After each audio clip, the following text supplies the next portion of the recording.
వందే మాత్రం గేయాన్ని పూర్తి 6 చరణాలు జనగణమన ముందు ఖచ్చితంగా పాడాలి అని ఒక నోటిఫికేషన్ జారీ చేశారు. ఆ నోటిఫికేషన్లో ముఖ్యంగా ఏంటంటే స్కూల్స్లో కూడా ఈ 6 చరణాలు ప్రతిరోజు పాడాలి, దాని తర్వాతే జనగణమన పాడాలి అని దానికి ఒక రకమైన ఇంపార్టెన్స్ కూడా క్రియేట్ చేశారు. మనము చూస్తే ఈ వందే మాత్రం ఇప్పటి వరకు మొదటి 2 చరణాలు మాత్రమే మనం పాడుతున్నాము. మొదటి 2 చరణాల్లో భారతదేశ ప్రఖ్యాతి, భారతదేశం గురించి చాలా మంచిగా వివరించి రూపొందించిన గేయంగా అది ఎవరో ఎటువంటి అభ్యంతరం లేకుండా పాడడం జరిగింది.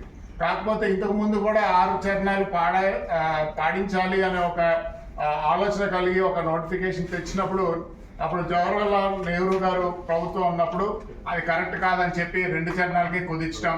దీనిపైన రవీంద్రనాథ్ ఠాగూర్ గారు ఆ రోజే స్పందించి ఇది దుర్గాదేవికి ప్రతిబింబంగా ఉంది ఈ పాట, కాబట్టి మొదటి 2 చరణాలు మాత్రమే దేశభక్తికి సంబంధించిన చరణాలు అని చెప్పి ఆయన కూడా ప్రస్తావించడం.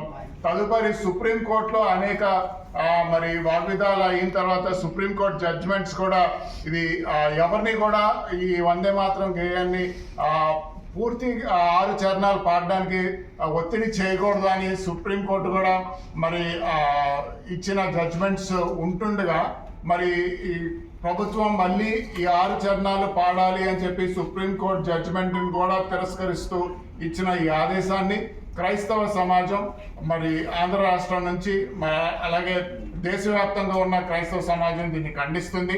దీన్ని తప్పనిసరిగా వెంటనే ఉపసంహరించుకోవాలని మేము కోరుతున్నాము. కాబట్టి ఈ విషయంలో పెద్దలు మరి దీని గురించి కొంతమంది ప్రస్తావిస్తారు.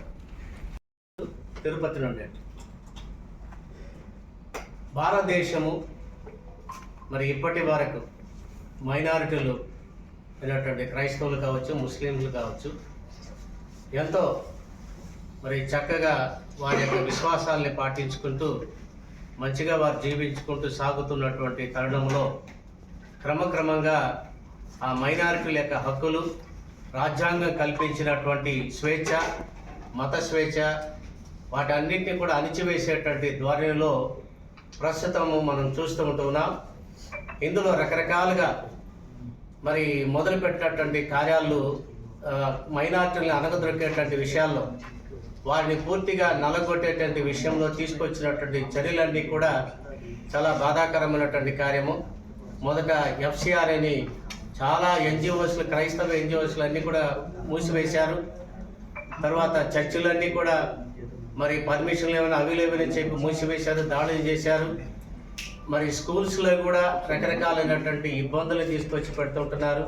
పాఠ్య పుస్తకాల్లో చూస్తే యేసుక్రీస్తుని గురించి చరిత్ర అన్ని మతాల గురించినటువంటి విశ్వాసాలని పుస్తకాల్లో పాఠాలు ఉన్నాయి, కానీ యేసుక్రీస్తు యొక్క గురించినటువంటి పాఠాలు ఉంటే దాన్ని తీసేసి ఇంకా లేనిపోని పాఠాలన్నీ కూడా పెట్టేసి ఇతర విశ్వాసాలన్నీ పెట్టి క్రైస్తవులకి మైనారిటీలు బలవంతంగా దాన్ని చదివించాలన్నటువంటి పిల్లల్ని చేత చదివించాలన్నటువంటి పరిస్థితి రుద్దుతూ ఉంటున్నారు.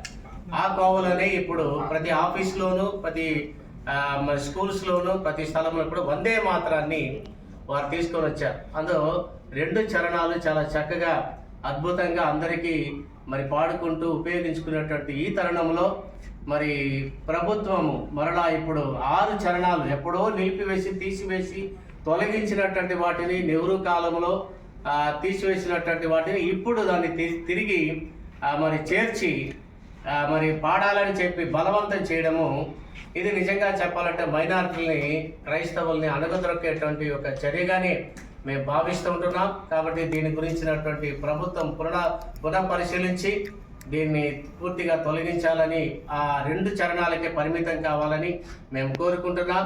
లేని ఎడల రానున్న దినాల్లో మరి మా కార్యాచరణ మేము రూపొందించుకొని మేము ముందుకు సాగుతామని తెలియజేస్తూ ఉంటున్నాం. కొంతమంది రాజకీయ లబ్ధి కొరకు, కొంతమంది వారి యొక్క ఎమోషన్స్ని బలపరుచుకోవడానికి దేశం కోసం, ధర్మం కోసం అని చెప్పి మొదలుపెట్టి ఈరోజు మేము దేనికోసం పనిచేస్తూ ఉన్నాం, మేము దేశం కోసమే పనిచేస్తూ ఉన్నాం, అన్ని ధర్మాలు కాపాడబడాలని మేము కూడా ప్రార్థనలు చేస్తూ ఉన్నటువంటి ఒక చక్కటి క్రైస్తవ సమాజంలో మేము బ్రతుకుతూ ఉన్నాం, భారతదేశంలో బ్రతుకుతూ ఉన్నాం. అలాంటి మా మీద దేశాన్ని ప్రేమిస్తూ ఉన్నటువంటి మాపై ఇటువంటి దుశ్చర్యలు వందే మాత్రం అనే దాన్ని మేమందరం చాలా చక్కటి ఒక విశ్వాసంతో చాలా అక్కడ పెద్దలు చెప్పినట్లుగా నిజంగా గూస్ బంప్స్ వస్తూ ఉంటాయి. వందే మాత్రం అని చెప్తా ఉంటుంటే అటువంటి విధానాన్ని ఈరోజు క్రైస్తవులు పాడకుండా చేయాలి, లేకపోతే క్రైస్తవులు మాట్లాడకుండా చేయాలి అని దీనిని అనేక రకాల మతాలు పులిమి, అనేక రకాల రంగులు పులిమి మమ్మల్ని మా విశ్వాసాలని పాడు చేస్తూ ఉన్నటువంటి ఈ కార్యాచరణను ఎవరు ఏ ఎమోషన్ కొరకైతే పనిచేస్తున్నారో వారు వారి ఎమోషన్లను ఆపుకొని దీనిని వెనక్కి తీసుకొని ఈ యొక్క ఆలోచన విధానాన్ని ఏవైతే 2 చరణాలు ఉన్నాయో అదే 2 చరణాలని 1950లో తీసివేసినటువంటి ఆ 4 చరణాలని మరలా పునరావృతం చేసి దాన్ని కొనసాగించాలని ఆలోచనలు చేస్తూ ఉన్నారు. మరలా ఈ 2 చరణాలే క్రైస్తవులందరం మేము పాడతాం, ఈ 2 చరణాలే పాడతాం, ఈ 2 చరణాలే వందే మాతర గీతం.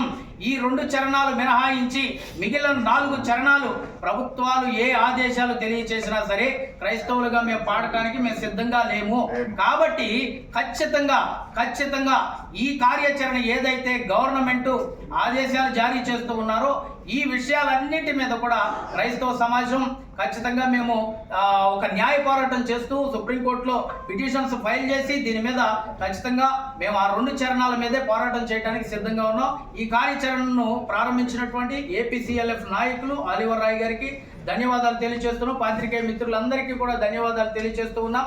ఈ విషయంలో ప్రజాప్రతినిధులు అలాగే ఉన్నటువంటి జ్యుడిషియల్ టీమ్స్ అన్నీ కూడా మాకు సహకరించి ఈ విషయంలో మాకు న్యాయం చేయవలసిందిగా కోరుతూ ఉన్నాం. ప్రపంచంలోనే అతి గొప్ప ప్రజాస్వామ్య దేశముగా మరి అనేకమైన ఇతర దేశాల యొక్క కీర్తిని పొందుతున్నటువంటి మన దేశంలో ఇటీవల కొన్ని మార్పులు రావటం అది ఎంతో బాధ కలిగిస్తుంది క్రైస్తవ సమాజానికి, ముఖ్యంగా హైందవ సోదరులకు నేను చెప్పేది ఏంటంటే ప్రపంచవ్యాప్తంగా అనేక